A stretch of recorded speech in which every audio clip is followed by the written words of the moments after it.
स्वस्ति श्रीमन्महागणाधिपतये नमः।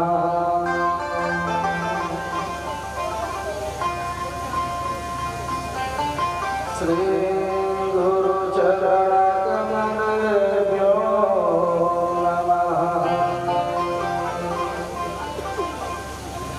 श्री राधा कृष्णाभ्यां नमः।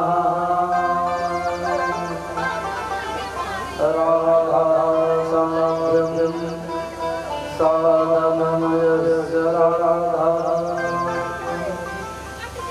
मंत्रो राधा मंत्रदात्री च राधा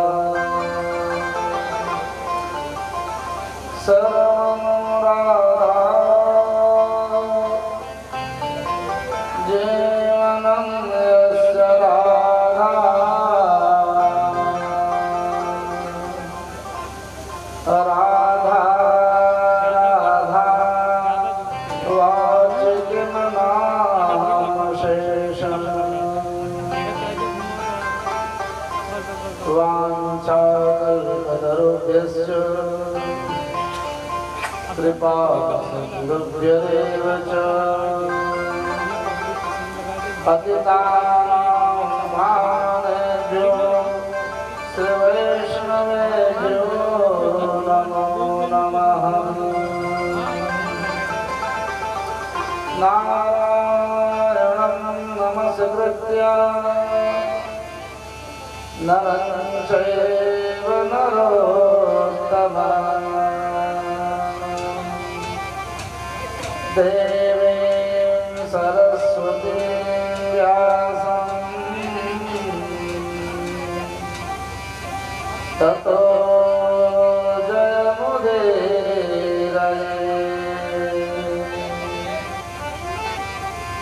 भक्त भगवन्त गुरु चतुर्नामवतुरेक इनके पद वंदन के नासत वेदन अनेक।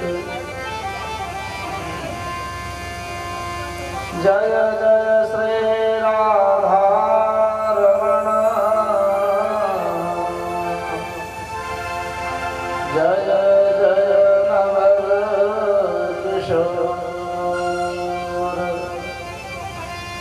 जय गोपीचित चोर प्रभु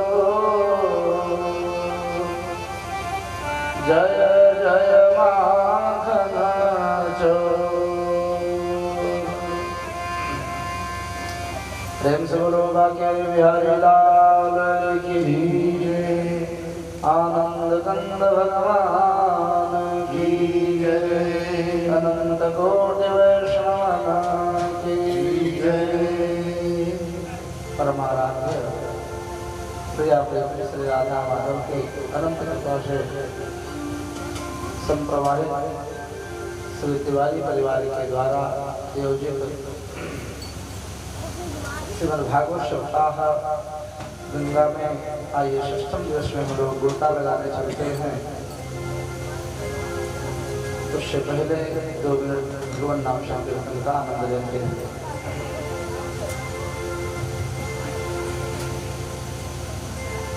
ठाकुर हमारो रमण बिहारी हम हैं रमण बिहारी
अब हम लोग प्रसंग में चलते हैं।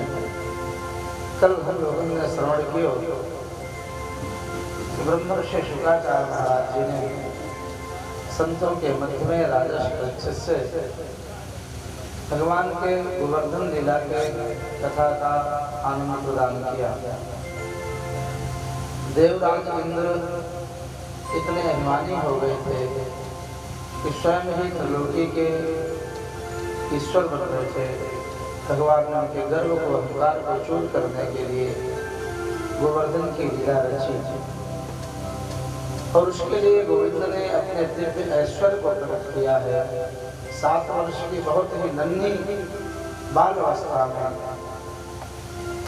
इतने विशाल 7 कोस के गिरिराज पर्वत को खेल ही खेल में छत्राक बाल जैसे छोटे छोटे बच्चे खेल ही खेल में छत्ते को उखाड़ के ले लेते हैं, वैसे ही श्याम सुंदर ने लीला की।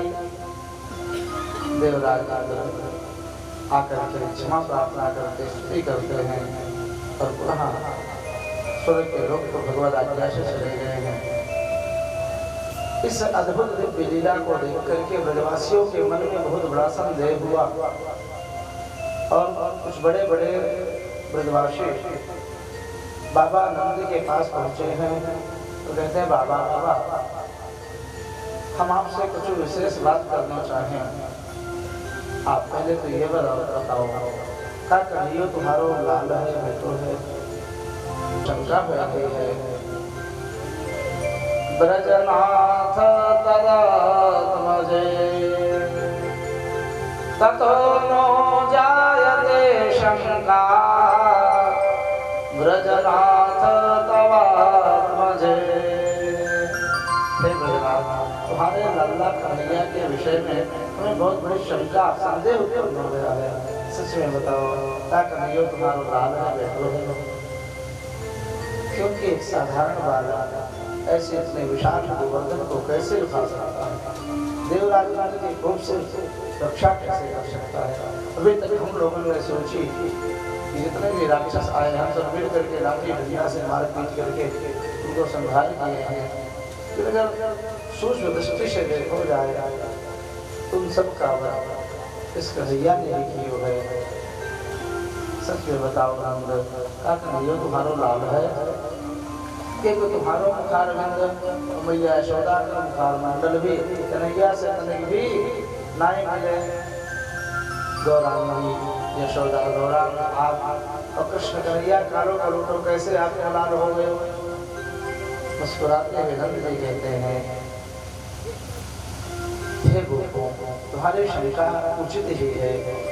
इस विषय में पहले ही नामकरण के समय मथुरा से जब गर्गाचार्य महाराज आए थे तब उन्होंने बताया था ये कोई साधारण बालक नहीं है।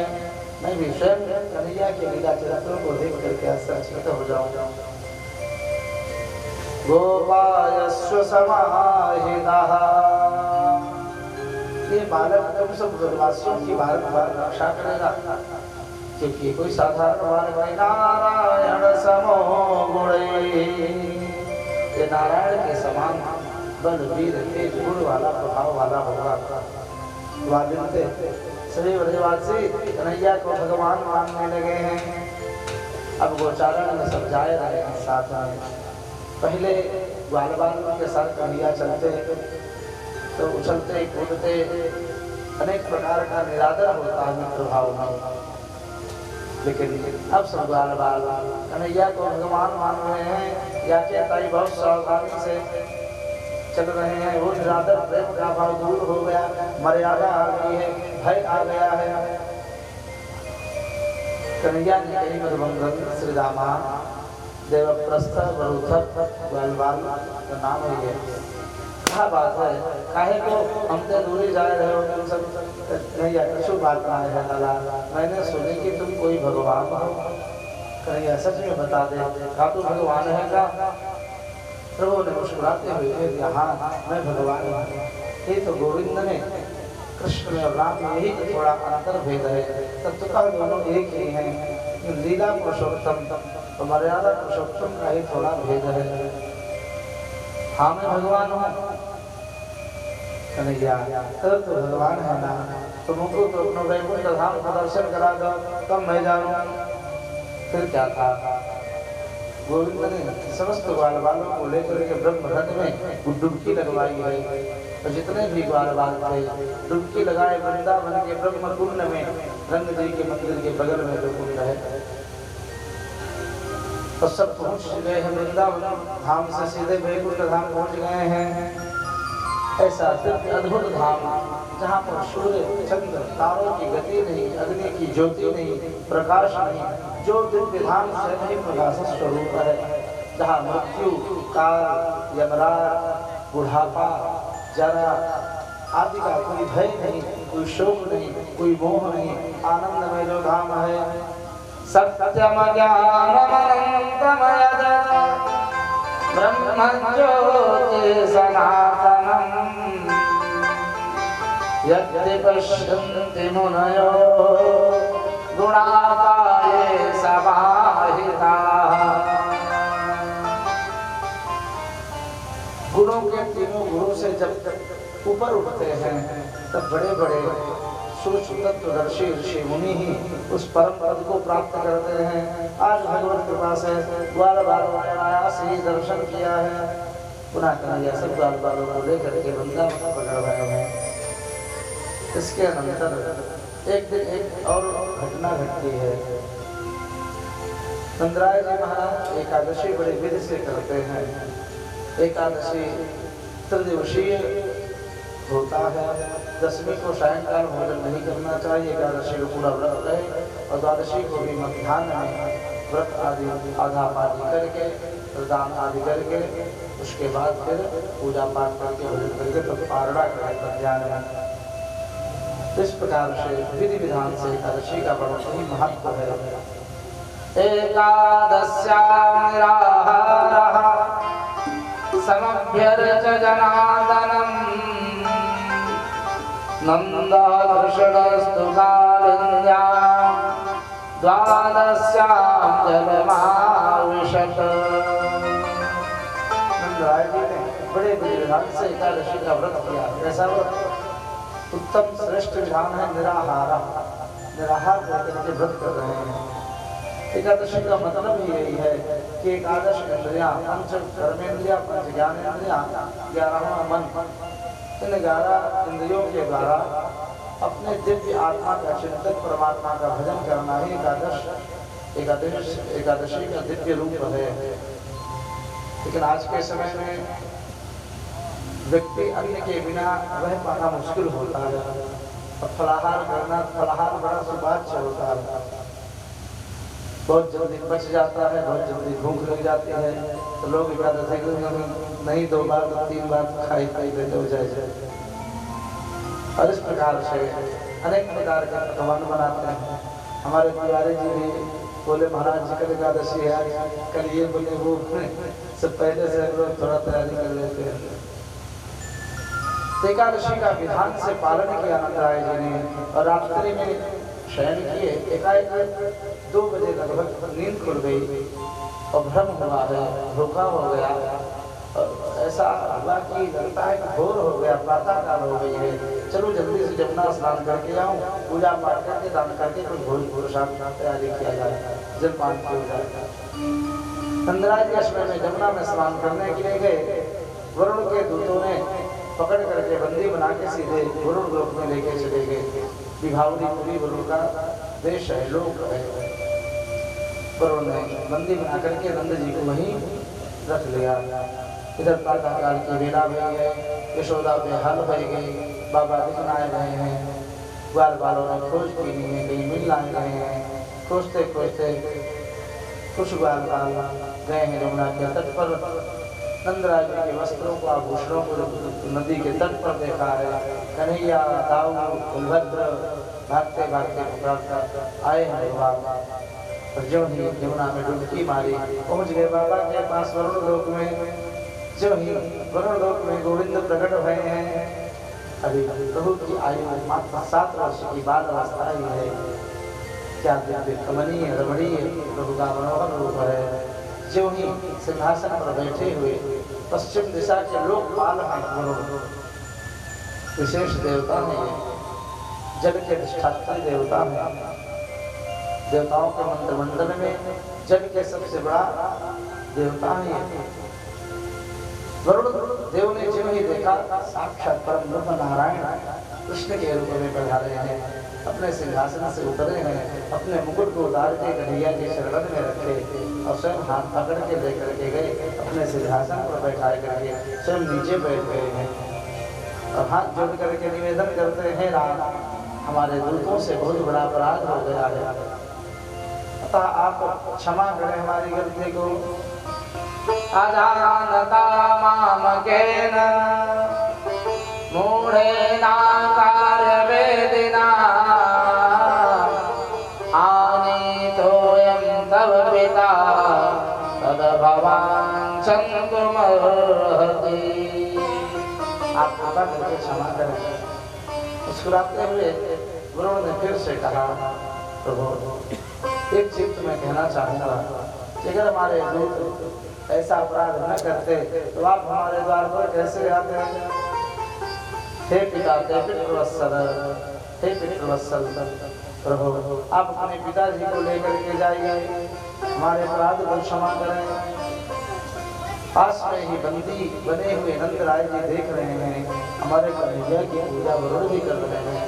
अब नंदराय जी ने भी ये दृढ़ता से मान लिया, इसको मैं अपना पुत्र समझूं, ये मेरा लाल ही राय है, अवश्य भगवान है। नंदराय जी को लेकर के कन्हैया पुनः ब्रजमंडल में प्रकट हुए हैं। इस प्रकार से वरुण के ऊपर जाकर के कृपा की है। भक्तवत्सल भगवान की जय। सभी ग्वाल कन्हैया के साथ दाऊ भैया के साथ दिव्य गोचारण करते हुए बरसाने की तलहटी में पहुंचे हैं और बरसाने के दिव्य सुषमा छटा को देख करके निहार भय रहे, आनंद प्रफुल्लित भय रहे हैं। और इस प्रकार से बरसाने धाम अपने में अद्भुत है सज्जनों।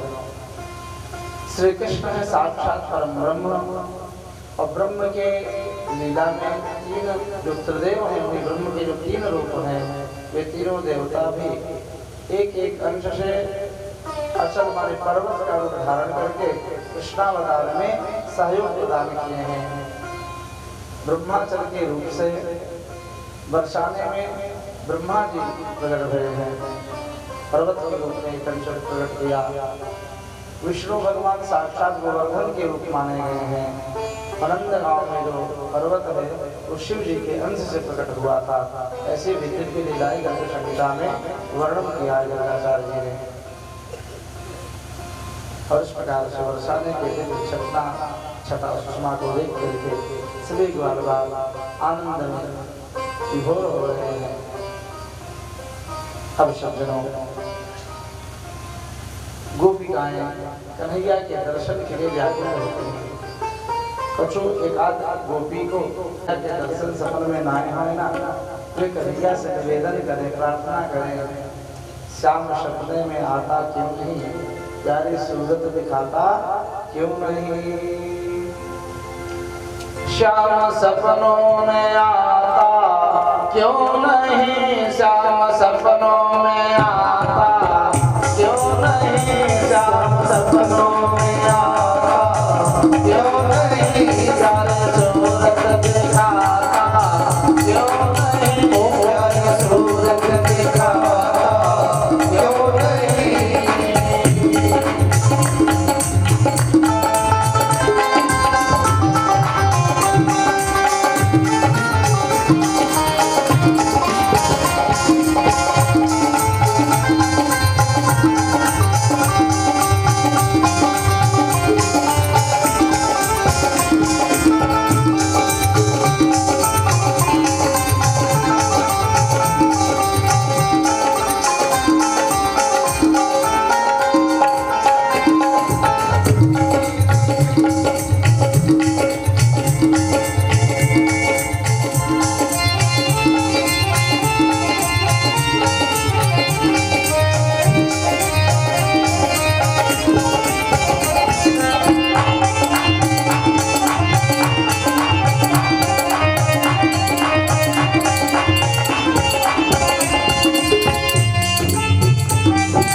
बहुत ही अद्भुत दिव्य महाराज के प्रसंग को बताना प्रारंभ किया है, लेकिन उससे पहले उन्होंने सावधान भी किया है।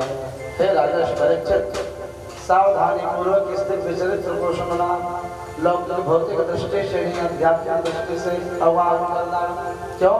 ये साधारण नंद के छोरे की लीलाएं हैं, नंद के गोप की लीलाएं। पितु भगवान पिता रात्रि शरदोत्फुल्लमल्लिका वीक्षन्तुं मनश्चक्रे योगमायामुपाश्रितः।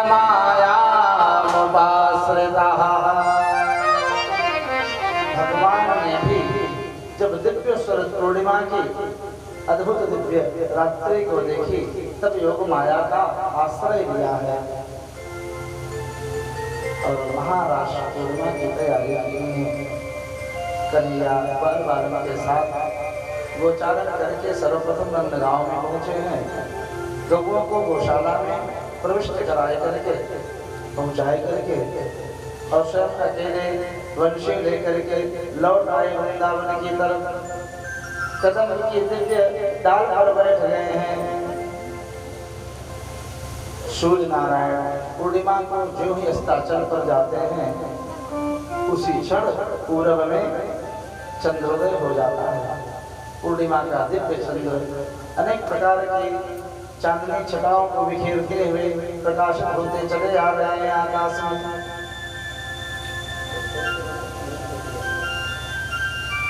फिर क्या था, ऐसे अद्भुत चांदनी छटा को देख करके कन्हैया वृंदावन पहुंचे, रंग विराट पर बैठ गए।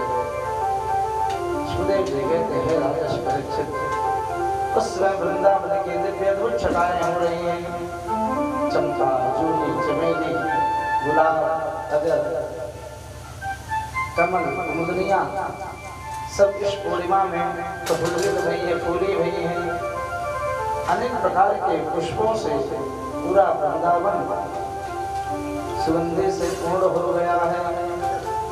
और श्याम सुंदर अपने अधर पर बैठ करके कदम की डाल पर अपनी भेड़ों को रखो मुरली को और बड़े प्रेम से भाव से मुरली बजाई है।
राजस परीक्षित।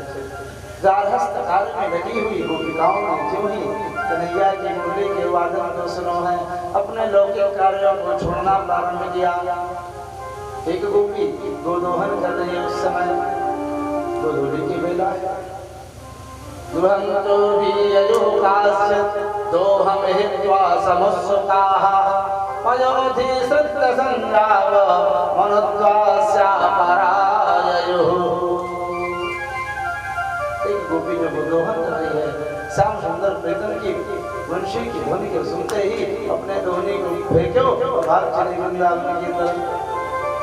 एक गोपी रात्रि के भोजन में हलवा बनाए रही थी, संजाव मैंने हलवा बनाई रही थी, और जो श्याम सुंदर ने वापा पुकारो ना बोले से चित्त को कन्हैया ने खींच भूल गई और हलवा को उतारना भी ध्यान न आया। चूल्हे पे कढ़ाई को रखा हुआ ही छोड़ करके भाग गई सीधे वृंदावन की तरफ। एक गोपी अपने लल्ला को दुग्धपान कराए रही है, जय हुई प्रीतम ने वंशी बजाई, सुना गोपी ने अपने लल्ला को जल्दी से पटकी तो भाग चली वृंदावन की तरफ। सुखदेव जी कहते हैं श्रुश्रू संज्ञाः पतीन काश्चित् तो हम हिस्वासमुत्सुकाः लिम्पन्त्यः प्रमिदन्त्योऽन्यः अन्यन्त्यः काश्यलोचने। एक गोपी अपने आँखों में अंजन लगाई रही थी, अभी एक आँख में पलक में अंजन को लगाई हुई है कि प्रीतम की वंशी की ध्वनि सुनते ही भूल गई और दूसरे आंख में लगाना ही याद आए रहो, एक आंख में लगाए करके ही भाग चली। फिर उसी समय एक गोपी अपने पतिदेव को भोजन कराए रहे हैं, निक्षो रामरस नमक लवर हो वाने कहो सखी गोपी निक्षो नमक लेके आ, रामरस लेके आ। वो गई है भोजनालय में, भोजनालय में पहुंची ही थी कि प्रीतम की वंशी ध्वनि सुना, भूल गई कहाँ लेनो है, नमक की जगह चीनी के डिब्बा से चीनी लेके आई और जल्दी से दाल में डाल करके भाग चली वृंदावन की तरफ। ऐसे अद्भुत दिव्य लीला जिन जिन गोपिकाओं के कर्ण कुहर में प्रीतम की वंशी की ध्वनि गई, सब अस्त व्यस्त होकर के अपने अपने लौकिक कार्यों को त्याग करके सीधे वृंदावन की तरफ भागी चली जा रही हैं। एक गोपी ने, एक गोप ने देखा कि सब गोपिकाएं भागकर चली जा रही हैं वृंदावन की तरफ। शंका भई लगता है कन्हैया कुछ लीला कर रहा है। वह ने जल्दी से अपने घर को दरवाजा बंद कर दियो, ताला लगाए दियो, और जो ही उसकी गोपी को श्याम सुंदर प्रभु ने पुकारा, जो ही भागने के लिए वो तत्पर भई है, देखा तो द्वार बंद है, स्वामी ताला लगाए दिए हैं, जाने ना आए रहे हैं। बहुत प्रार्थना की गोपी ने, लेकिन उस निष्ठुर गोप ने उस गोपी की एक भी बनाए सुनी। अत्यंत रुदन करती हुई वह गोपी भीवर में व्याकुल हो गई प्रीतम के श्याम सुंदर के, और आंगन में लगा करके पद्मासन बैठ गई है। हे स्वामी, आपका इस शरीर पर अधिकार है, ठीक ही है, आपको इस शरीर से बहुत प्रेम है ना, तो आप इस शरीर को अपने पास रखो, मैं तो चले अपने प्रीतम के पास। सुखदेव जी कहते हैं राजस परीक्षित दुस्सह श्रेष्ठ विरह तीव्रता मधुता सुभाः ध्यान प्राप्ता चुका श्लेष निर्विद्या क्षीण मंगला।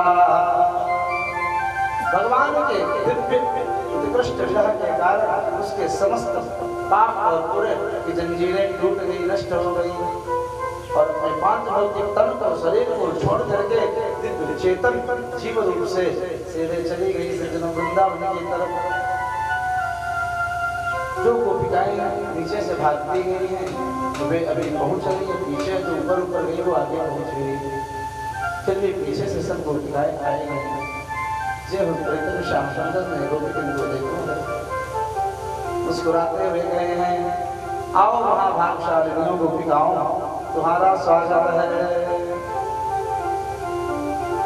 स्वागतं वो महाभागा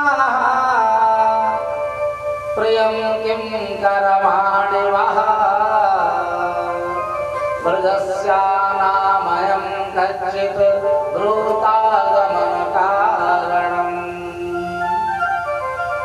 और सुंदरियों, तुम्हारा स्वागत है। किम प्रियम करवाणि वः, हम तुम्हारे कौन से प्रिय कार्य को करें, तुम्हारी क्या इच्छा है? अच्छा ये तो बताओ, ब्रज में सब कुशल मंगल तो है ना? असमय में तुम सब क्यों ऐसे भागती चली आ रही हो? कोई राक्षस आया होगा?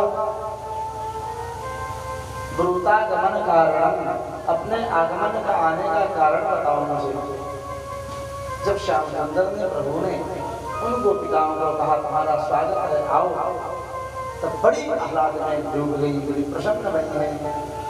ये साधारण गोपी नहीं है, पूर्व काल के ऋषि मुनि है ये सब, परम दिव्य ज्ञानी भक्तिमान है ये सब। जब ही प्रभु ने अगले क्षण में प्रश्न किया, परीक्षा लेना प्रारंभ किया है, तुम सब यहाँ क्यों आई हो? फिर क्या था, गोपिकाएं अत्यंत दुखी हो गई हैं, हृदय सूख गया, कंपन हुआ शरीर में। प्रीतम ये कहा कह रहे हैं, सब गोपिकाएं एक दूसरे की तरफ देखने लगी हैं और अत्यंत अधीर होते हुए एक गीत गाया है। गोपिकाओं ने श्रीमद् भागवत में 5 दिव्य गीत गाए हैं। वेणु गीत, इसको प्रणय गीत कहते हैं, दूसरा ये प्रणय गीत है। वेणु गीत का वर्णन 21वें अध्याय में है, प्रणय गीत का वर्णन 29वें अध्याय में है, 31वें अध्याय में गोपी गीत का वर्णन है, 35वें अध्याय में युगल गीत का वर्णन है और 47वें अध्याय में भ्रमर गीत का वर्णन है। ये गोपिकाओं के 5 प्रेम के गीत हैं श्याम सुंदर के प्रति। मयिवं विभोरते भवा गदितो मनशंशं सत्यं कुरुष्व निगमं तव पादमोन मत्ता भजस्व दुर्वग्रहमाददा समा देव यथा दिवुरुषो भजते मुमुक्षु। आप ऐसे निष्ठुर वाक्य बोलने के योग्य नहीं है। जिस प्रकार से शरणागत भक्तों की मुमुक्षुओं की रक्षा गोविंद भगवान नारायण करते हैं, वैसे हे श्याम सुंदर आप ऐसे निष्ठुर वाक्य न बोले तो अच्छा है। यहाँ पर गोविंद ने गोपिकाओं के परीक्षा कुछ विशेष बातें बोली हैं नारी धर्म के अंतर्गत। हे गोपिकाओं, तुम्हें मालूम नहीं है स्त्रियों का सबसे बड़ा धर्म क्या है? तो सुनो, भरतो शुश्रूषणं स्त्रीणां परो धर्मो ह्यमायया तद्बन्धूनां च कल्याणः प्रजानां चानुपोषणम्। स्त्री का सबसे बड़ा धर्म है ये गोपिकाओं कि वह सर्वतोभावेन निष्कपट भाव से अपने पति की सेवा करे। तद्बन्धूनां च कल्याणः, पति के बंधुओं की, माता पिता की, घर परिवार की यथावत सेवा करे और बच्चों का लालन पालन करे, आनंद से सुख से गृहस्थ जीवन व्यतीत करे। अगर तुम कहो कि हमारे पतिदेव हमारे अनुकूल नहीं है, हमको अच्छे ना लगे, तो हे गोपिकाओं, उत्तम गति की प्राप्ति वाली नारी के लिए शास्त्र इतना भी आज्ञा नहीं देते हैं कि वो अपनी मनमानी करके अपने पति का परित्याग करके अपनी मन इच्छा के अनुसार चली जाए। जिस नारी को उत्तम गति की इच्छा है ना, उसका पति कैसा भी क्यों ना हो, दोषेलो दुर्भगो वृद्धो जडोरोग्यधनो विवा पतिस्त्रीभिर्नहातव्यो लोकेषु भिरपातकी। पति मूर्ख हो, जड़ हो, निर्धन हो, बूढ़ा हो, अनुकूल ना हो, दुष्ट स्वभाव ना हो, दोषील हो, हे गोपिकाओं अपने पति का कभी भी परित्याग नहीं करना चाहिए। अतः तुम सब अपने अपने घर को लौट जाओ। इतना सुनते ही गोपिकाओं की आंखों में अपने नखाग्र से, चरण के नखों से वृंदावन को कुरेदने लगी हैं। रोते रोते प्रीतम श्याम सुंदर की तरफ देखते हुए कहते, कन्हैया तुम कहते हो मैं चली जाऊं, ठीक है मोहन मैं जाऊंगी, लेकिन जाए करके कन्हैया मैं करूंगा घर में मैं कहा करूं क्यों? हे प्रीतम चित्त को तो आपने हरण कर लिया है, घर में जाए करके कछु काम करवे के लायक भी ना हैं। चित्तम सुखेन भवता परतम गृहेषु निर्विसत्युत करावपि गृहे पादौ पदं न चलितस्तव पादमूना यामः गतं व्रजमथो करवान किं वः। हम रास्ते में जाए करके करेंगे क्या? चित्त तो तुमने खींच लियो है, गृहस्थी के कार्य में मन तो लगो ना है। कोई भी गृहस्थी के कार्य को करो तो मन से नाय हुए गलती हो जाए बड़ी डांट है। अब है श्याम सुंदर अब ऐसे निष्ठुर वाले को मत बोलियो। जब श्याम सुंदर ने देखा गोपिकाएं किसी भी प्रकार से लौटने को तैयार नहीं है, ये अधिकारी हैं, महाराज के योग्य हैं, तब कन्हैया कदम के डाल से नीचे उतरे हैं। अब उन गोपिकाओं के हाथ को पकड़ करके अनेक प्रकार के लोग हाव भाव करते हुए नृत्य करने लगे हैं। बाहु प्रसार परिरंभ कराल गोरो नीलिस्तराल भननर मनकाग्रपातये श्वेयावलोक हसतैर् व्रज सुंदरीणा उत्तम भयन रतिपतिम रमयांचकार। भाव भाव से गोपिकाओं के साथ नृत्य करने लगे। उसी समय कामदेव आया है और भगवान ने कामदेव को उल्टा कर दिया। लाखों लाखों सुंदरी गोपिकाओं के मध्य में श्याम सुंदर दिव्य नृत्य करना प्रारंभ किए हैं। कामदेव पांचों बाणों को मार करके कन्हैया से पराजित हो जाता है। महाराज की लीला कामदेव के विजय प्राप्त करने की ही दिव्य लीला है। क्यों? क्योंकि श्रीधर स्वामी ने अपने श्रीमद् भागवत की श्रीधर टीका में बड़ा दिव्य वर्णन किया है। एक कामदेव ने समस्त पूरे ब्रह्मांड में अपना विजय पताका फहराया है। कोई न देवता बना बचा, न ऋषि मुनि बचे, दानव मानव की दो बार नहीं छोड़ दो। ब्रह्मा जी अपनी पुत्री सरस्वती के पीछे परेशान हो गए। विश्वामित्र मेनका के चक्कर में पड़ गए। देवर्षि नारद मोहिनी के चक्कर में पड़े। पराशर सत्यवती के, तो देवराज इंद्र हिल्या के, चंद्रमा तारा के, तो भगवान शिव जी एक बार मोहिनी रूप के अधीन हो गए थे। तो ब्रह्मादिदय संरूढ़ दर्प कंदर्प दर्पहा जय श्री बगिर गोपे रासमंडल मंडनः। कामदेव ने प्रभु से चैलेंज किया था, प्रभु आप या तो मुझे विजय श्री लिख करके दो अथवा मेरे साथ युद्ध करो। कौन सा युद्ध तुम चाहते हो? प्रभु ने कहा था, प्रभु युद्ध में तो युद्ध करना चाहता हूँ। नहीं, युद्ध दो तरह के होते हैं, युद्ध भी दो तरह के होते हैं। हाँ, कौन कौन? एक होता है मैदान का युद्ध, दूसरा होता है किले का युद्ध। मैदान के युद्ध को तो सब लोग जानते हैं, आमना सामने का युद्ध। किले का युद्ध का मतलब है गृहस्थी जीवन बिताते हुए पति परानी प्रेम से रहे। एक पत्नी व्रतधारी पुरुष और स्त्री गृहस्थ में पालन करते हुए भी ब्रह्मचारी ही माने जाते हैं शास्त्र की दृष्टि से। हे प्रभु, हम तो मैदान की युद्ध ही करेंगे, फिर क्या था, ठीक है। और इसीलिए श्याम सुंदर ने अनेक दिव्य ब्रज सुंदरी गोपिकाओं को आहूत किया है। कामदेव पंच दिव्य सम्मोहन बाणों को ध्रुवानी के ऊपर छोड़ा, लेकिन कामदेव सफल न हुआ। भगवान ने कामदेव को उल्टा करके लटका दिया है।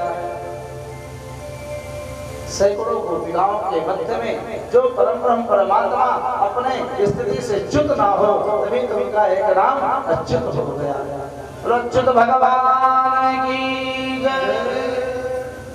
ना च्युते स्वस्वरूपात् अच्युता, जो अपने स्वरूप से अपने स्थिति से फिसले ना, गिरे ना, च्युत ना हो, वही है अच्युत। और एकमात्र नारायण को छोड़ करके इस विश्व ब्रह्मांड में कोई अच्युत है भी नहीं। तो भगवान कपिल ने माता देवहूति से कहा है, हे माँ, भगवान की बनाई हुई स्त्री रूपी माया से कभी कोई नहीं बच पाया है। ततश्रेष्ठ श्रेष्ठ सृष्टेषु कोनो खंडित धीपुमा ऋषि नारायण ऋते यो सिंहमये हमाया बलम में बस्य माया स्त्री जया मयो विषाम या करोति पदाक्रांता भ्रूर्भजन्मेण केवलम। जो बड़े बड़े चक्रवर्ती राजा हुए, सम्राट हुए, जिन्होंने दसों दिशाओं में विजय से प्राप्त किया, वो भी अपनी नारी के सामने, अपनी महारानी के सामने, स्त्री के सामने मात्र भ्रुकुटी टेढ़ होते ही अपने मुकुट को उसके चरणों में रख दिया। इस प्रकार से जब ऐसे दिव्य रास को गोविंद ने वृंदावन में रचाया है, तो कैलाश पर्वत में माता पार्वती से रहो नाई गए और अनेक दिव्य श्रृंगार करना प्रारंभ किया। भोले बाबा ने देखा कि पार्वती जी कहाँ की तैयारी कर रही हैं। फिर कहा बात है, पार्वती जी ने बताया, हे प्रभु, आपके इष्ट भगवान श्री रामचंद्र द्वापर युग में कृष्णावतारी की लीला कर रहे हैं। हम उन्हीं के पास दिव्य महाराज का दर्शन करने जा रहे हैं। हे देवी, मुझको ना ले चलोगे? भगवान शिव ने पार्वती जी से प्रार्थना की है, मुझको भी अपने साथ ले चलो। शिव जी को बहुत मना किया कि पार्वती माता ने, हे प्रभु, वहाँ भगवान कृष्ण के अलावा और कोई पुरुष नहीं है, उस दिव्य महाराज में आपका प्रवेश कैसे हो पाएगा? शिव जी ने बड़ा निवेदन किया, प्रार्थना किया है, हे देवी, सखी बना करके मुझे भी शोला श्रृंगार करके अपने साथ ले चलो, अपनी सखी बता के मेरा भी प्रवेश कराए दियो। ये भजन के माध्यम से हम लोग इसका दिव्य दर्शन करते हैं। एक दिन वे भोले भंडारे, एक दिन वे भोले भंडारे, बन के ब्रज के नारे वृंदावन आ गए हैं, वृंदावन आ गए हैं, वृंदावन आ गए हैं, वृंदावन आ गए हैं। पार्वती जी मनाते हारे, नाम ने त्रिपुरारी, वृंदावन आ गए हैं, वृंदावन आ गए हैं।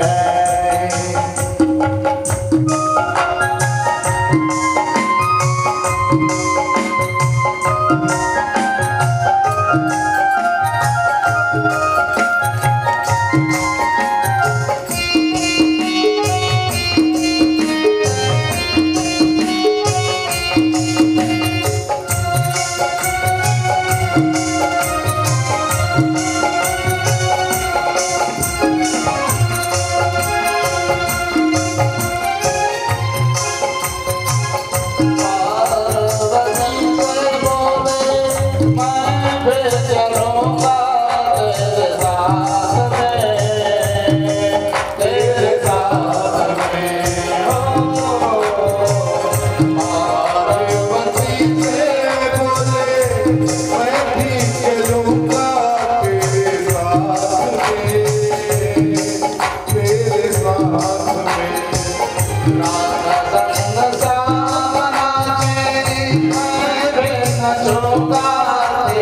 साथ में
आ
गए